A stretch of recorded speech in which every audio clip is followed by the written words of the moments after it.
রুটি দিয়ে তৈরি করে দেখাবো আজকে ইফতার রেসিপি। খুবই মজাদার এই রেসিপি, বানানো খুবই সহজ। বাসায় যদি আপনাদের রুটি থাকে তাহলে দেরি না করেই বানিয়ে ফেলুন আজকের এই রেসিপিটি। তো দেরি না করে চলুন রেসিপিটি শুরু করা যাক। প্রথমেই আমরা একটি বাটিতে নিয়ে নিব সেদ্ধ করা আলু, এরপর দিয়ে দিব পেঁয়াজ, কাঁচামরিচ, এখন দিয়ে দিব ধনিয়া পাতা, তারপর দিয়ে দিব লবণ স্বাদ মতো, এরপর দিব রসুনের গুঁড়া, আদার গুঁড়া, ধনিয়ার গুঁড়া, জিরা আর চাট মশলা, আর সাথে একটু চিলি ফ্লেক্স। এরপর সবগুলোকে একসাথে আমরা ভালোভাবে মিক্স করে নিব। আপনারা কে কোথা থেকে আমার এই ভিডিওটি দেখছেন অবশ্যই কমেন্ট করে জানাবেন। আমি আপনাদের সবার কমেন্টের উত্তর দিব, কারণ আপনাদের কমেন্ট পড়তে আমার অনেক ভালো লাগে। তো আমার মিক্স করা হয়ে গেছে। এখন আমি এগুলোকে একপাশে রেখে দিয়ে একটি বাটিতে নিয়ে নিব ময়দা।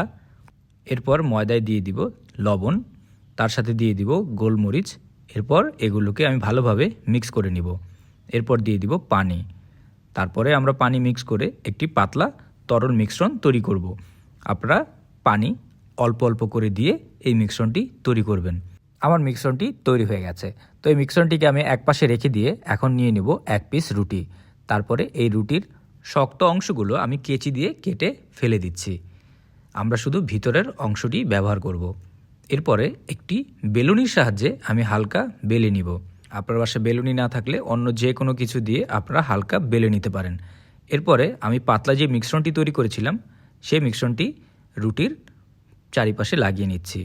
একটু যত্ন করে চারিপাশে লাগিয়ে নিতে হবে, কারণ একে আমরা কোণের মতো ফোল্ড করে নিব। দেখতেই পাচ্ছেন আমাদের এই রুটিটি এখন একটি কোণের মতো হয়ে গেছে।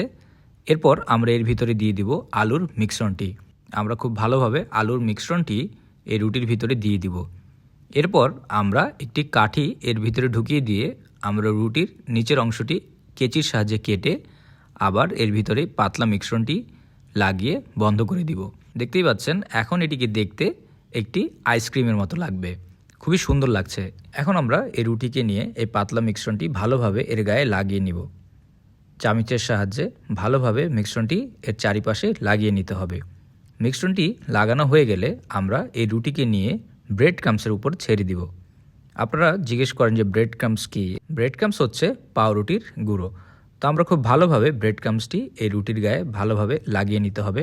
ব্রেড ক্রাম্বস ভালোভাবে লাগানো হয়ে গেলে আমরা এই রুটিকে নিয়ে মিডিয়াম গরম তেলের মাঝখানে ছেড়ে দিব। অবশ্যই মিডিয়াম গরম তেল ব্যবহার করবেন, অনেক বেশি গরম তেলে দিলে পুড়ে যেতে পারে। তো আমরা এক পাশ কিছুক্ষণ ভেজে নিব। এক পাশ যখন ভাজা হয়ে যাবে তখন আমরা এগুলোকে উল্টে দিব। উল্টে আমরা ততক্ষণ পর্যন্তই ভাজবো যতক্ষণ পর্যন্ত এর গায়ের রং গোল্ডেন ব্রাউন কালার না হয়ে যায়। যখন দেখবেন এর গায়ের রং গোল্ডেন ব্রাউন কালার হয়ে গেছে, বুঝতে হবে আমাদের ভাজা হয়ে গেছে। এখন আমরা এগুলোকে তুলে ফেলবো। তো দেখতেই পাচ্ছেন খুব সহজে রুটি দিয়ে আমরা ঘরে কিভাবে একটি মজাদার ইফতার রেসিপি তৈরি করে ফেললাম। আপনারা চাইলে বিকালে চায়ের সাথে বা ইফতারে এই স্ন্যাক্সটি খেতে পারেন। এরকম মজার মজার রেসিপি পাওয়ার জন্য টোস্টেড বাংলা পেজকে ফলো করবেন। ভিডিওটি ভালো লাগলে একটি লাইক অ্যান্ড শেয়ার করতে ভুলবেন না। সবাই ভালো থাকবেন।